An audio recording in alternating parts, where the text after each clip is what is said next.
The night fell hard over East London, one of those damp heavy nights where the fog clings to your clothes like guilt. The city breathed in sirens and exhaled cigarette smoke, and somewhere between the neon reflections and the midnight traffic, Macko's black cab idled beneath a flickering street lamp, its engine purring like a warning. Todd's voice burst through the speaker of Macko's phone, frantic and low, thick with panic disguised as enthusiasm. "Macko, listen to me." The words came rapid, breathless, and close, as if Todd were standing right beside him instead of on the other end of the call. "Mate, stop, this could be your breakthrough. Your breakthrough, do you understand?" A shaky silence followed.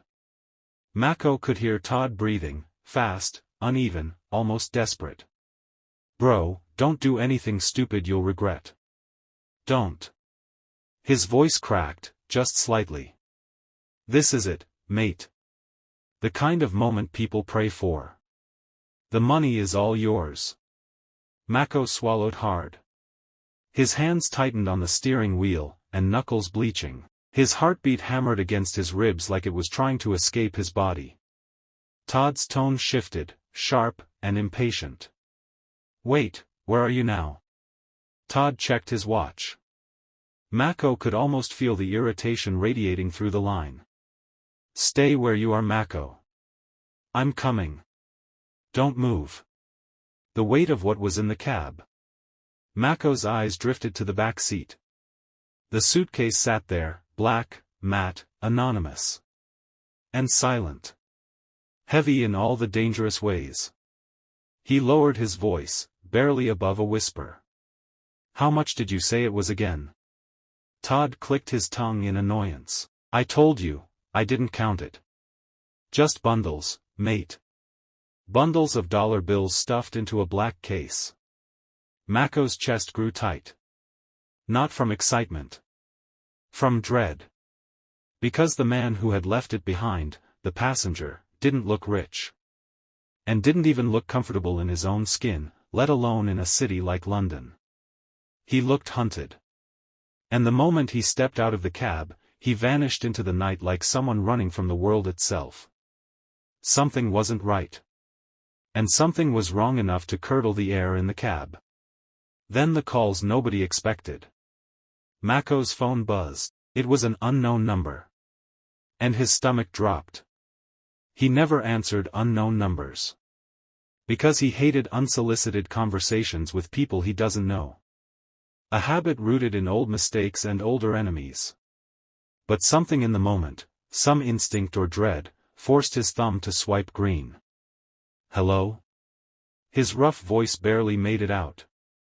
Then a pause. Followed by a silence that sounded too deliberate.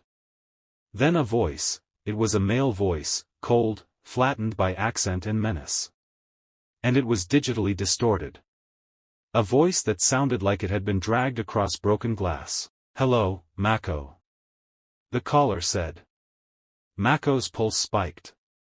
Wondering who the caller is. "Who is this?" Macko asked. The caller was hesitant, then he ignored Macko. "You and your friend Todd.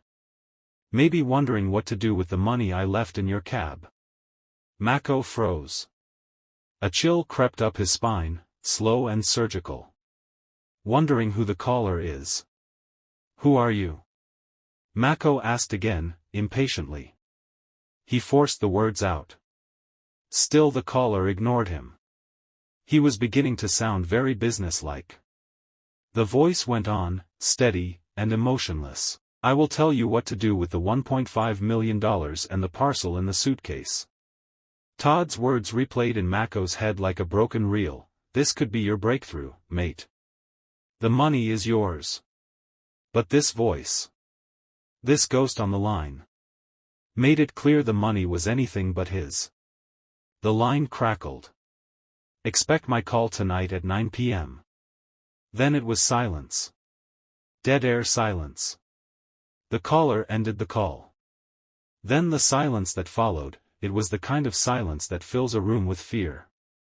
And just like that, London didn't feel like London anymore. Something unexpected was about to happen. Because somewhere out there was a man who left a fortune in Macko's cab, and wanted it back on his terms, was about to dictate what would happen next. And the way he spoke. It wasn't local. It wasn't petty. And it wasn't random. It was Belarusian. And nothing Belarusian comes without a shadow attached. Hi, thanks for stopping by our Cinematic Universal channel. If you're enjoying this episode, don't forget to like, share, and subscribe for more high-stakes storytelling. Drop a comment below and tell us where you're watching from, we'd love to hear from you. Welcome to the 9 p.m. call. 9 p.m. Not a second earlier. Not a second later. Macko's phone lit up with a soft ping that sliced through the darkness of his flat like a scalpel. He didn't have to check the time, he already knew what it was. His chest tightened. For a moment, he considered letting it ring, and letting the universe take the wheel, but then the screen flashed. It was a new message. From unknown. He opened it. A photo appeared. Then a second message. Followed by another, each one landing harder than the last, like blows to the ribs. Fear of the unknown crippled Macko like a tsunami. He panicked. He wanted to go to the nearest police station. He couldn't because he was probably been followed or watched. Macko viewed photo 1, it was his mother outside the Eastern Foods Market, clutching her shopping bag, smiling faintly, unaware of the camera trained on her. And the second photo was that of his sister, keys in hand, walking toward her red hatchback. And the last photo was his little nephew, in the back seat, buckled in, swinging his feet and humming at nothing in particular. A cold wave shot through Macko's spine. His fingers went numb. His mouth went dry. Then came the message, no harm will be done to your family, your mother, your sister, your nephew. Then a pause. Then another line appeared, slowly, almost tauntingly, as long as you follow the instructions. Before Macko could breathe, the phone vibrated again. This time it wasn't a message. It was a call. He answered on the first ring. A voice seeped through the speaker, it was low, accented, and smooth like oil over concrete. Hi Macko. He froze. This was the voice from earlier, only now, it had a name. My name is Alexander. As he spoke, every syllable carried weight. Every breath suggested control. And every tone carried the coldness of a man used to commanding life and death. Let me be clear, Alexander said. Then he continued. You will deliver the suitcase. And the parcel. Macko's throat tightened. He wanted to scream. To ask why. And to ask how they found his family. To ask who the hell he was speaking to. He managed nothing. To Belarus, Alexander finished calmly, as if discussing travel plans instead of a threat wrapped in a death sentence. A faint clicking sound came through the phone, someone typing, and someone probably watching. A driver will meet you and your friend at the airport in Minsk. He will take you to the final destination. Macko's heart pounded so hard he thought the phone would shake out of his hand. Listen carefully, Alexander said, voice dropping even lower. We are monitoring every step, every move, and every conversation. You have 72 hours. Then another beat, colder. And your clock starts now. Macko opened his mouth to speak. The line went dead. Nothing but silence. The kind of silence that tears through a man's life. 2 streets across the city, Todd was still at the basketball court, surrounded by teammates, when his phone lit up at precisely 9 p.m. He didn't even hesitate. Go to hell, he snapped after hearing the accented voice, and hung up. He laughed bitterly. Man thinks he can scare me, he muttered. Then his phone vibrated again. Not a call this time. It was a notification. Todd's face dropped, his knees almost buckled. It was a live stream video. His 2-bedroom apartment. Engulfed in flames. And firefighters battling the blaze.